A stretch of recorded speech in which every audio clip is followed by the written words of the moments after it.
Hi friends! This book is called The Kissing Hand and it's by Audrey Penn, and it's about a little raccoon named Chester who is scared to go to his first day of school. And I thought it might be a good book to read because we've all been home for a while and we're all going to be going back to school soon.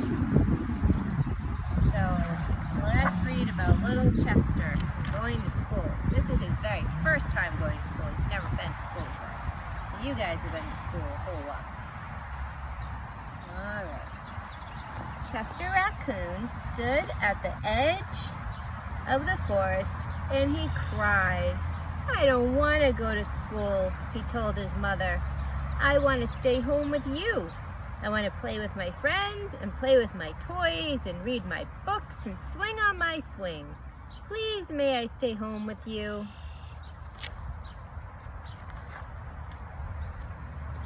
Mrs. Raccoon took Chester by the hand and nuzzled him on the ear. "Sometimes we all have to do things that we don't really want to do, or that we think we don't want to do," she told him gently, "even if they seem a little strange or different at first. But then, once you start school, you're going to love it."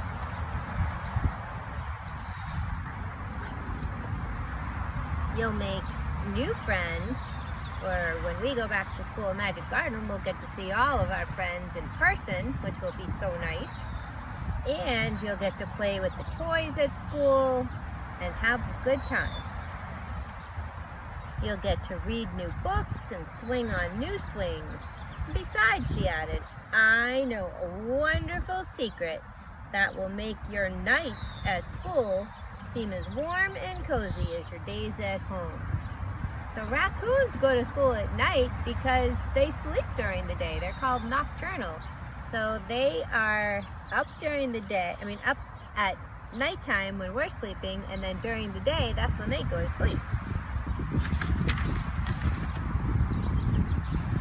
Chester wiped away his tears and looked interested. "A secret? What kind of a secret?" "A very old secret," said Mrs. Raccoon. "I learned it from my mother, and she learned it from hers. It's called the kissing hand." "The kissing hand?" asked Chester. "What's that?" "I'll show you." Mrs. Raccoon took Chester's left hand and spread open his tiny fingers into a fan. Leaning forward, she kissed Chester right in the middle of his palm. Chester felt his mother's kiss rush from his hand, up his arm, and right into his heart. Even his silky black mask tingled with special warmth. Mrs. Raccoon smiled. "Now," she told Chester, "whenever you feel lonely and need a little loving from home, just press your hand to your cheek. Think, 'Mommy loves me, Mommy loves me.' And that very kiss will jump from your face and fill you with toasty warm thoughts." She took Chester's hand and carefully wrapped his fingers around the kiss. "Now do be careful not to lose it," she teased him. "But don't worry, when you open your hand and you wash your hands at school, or you eat your lunch, or you play with your toys, the kiss will stick to your hand all the time." Chester loved his kissing hand. Now he knew his mother's love would go with him wherever he went, even to school. And this could work for mommies, daddies, grandparents. That night, Chester stood in front of his school and looked thoughtful.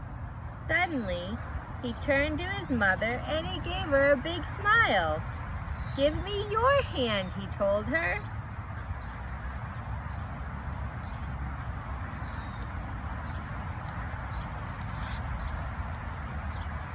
Chester took his mother's hand in his own hand He unfolded her large, familiar fingers into a fan. Next, he leaned forward and he kissed the center of her hand.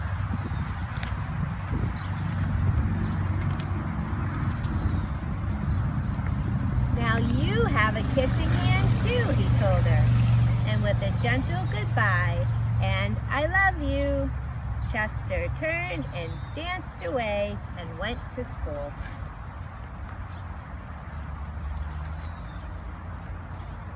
Mrs. Raccoon watched Chester scamper across tree limb and enter the school.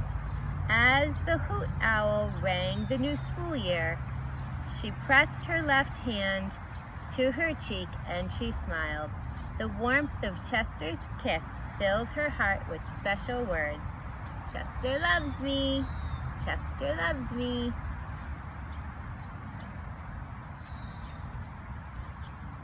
And that's the end of the story.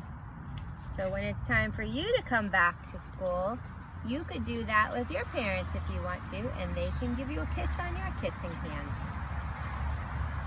The end.